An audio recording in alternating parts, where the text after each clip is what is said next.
Good morning. I'm Terry, one of the pastors here at Lynn Haven Methodist, and I want to welcome you to the first of our Holy Week devotions.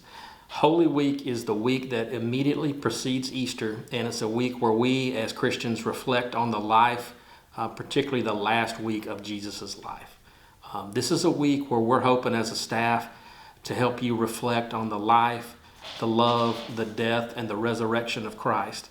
And what all that means. Just get your head wrapped around this story of the last week of Jesus' life. A lot of the stories that you read in the Bible happened during this week. This is important.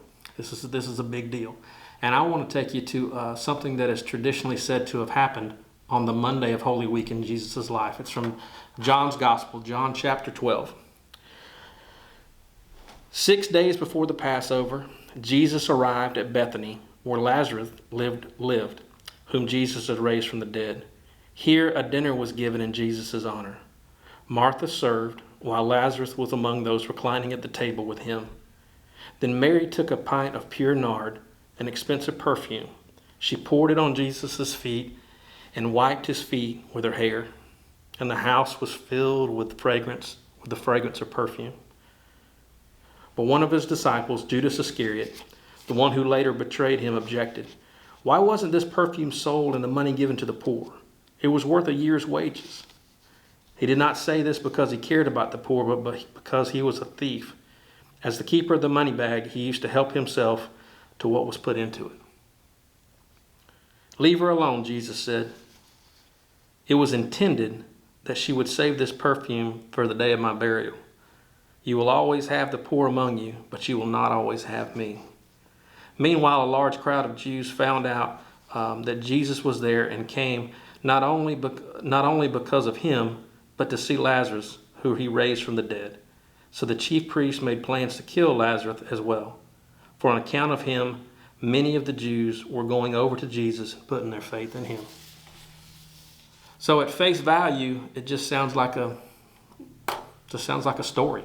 You know, it doesn't necessarily have a huge impact until you really dig down into it. It begins by saying 6 days before the Passover, Jesus arrived at Bethany. The Passover is on Thursday of this week, and so he would have arrived last Friday at Bethany. But this dinner takes place on the Monday of Holy Week.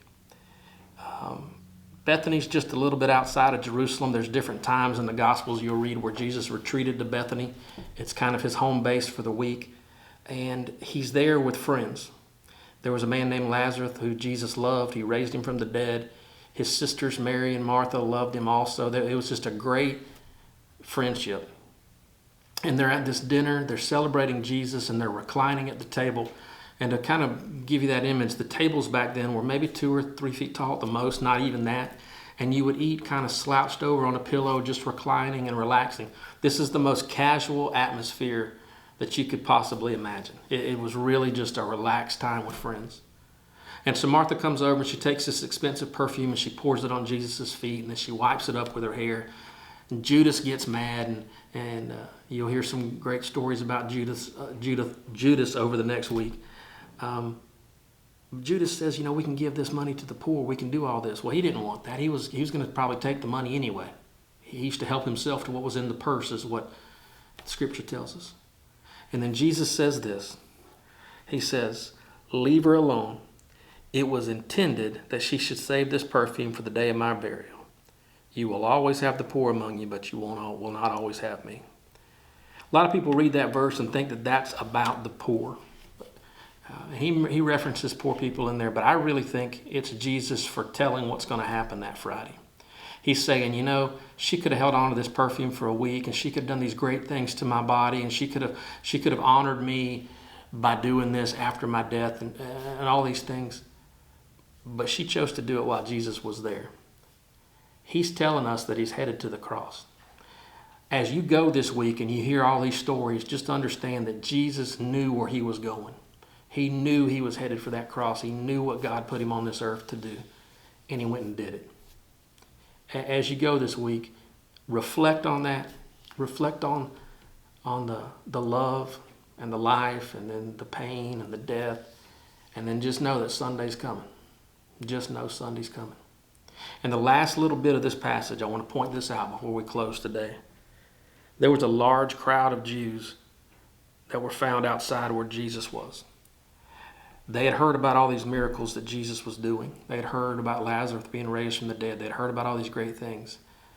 And at this point, Jesus becomes a threat to the establishment, to the Jewish world, to the people who are in charge. And right now, I believe the seed is being planted for what's going to happen for the rest of this week. We love you, and may God bless you.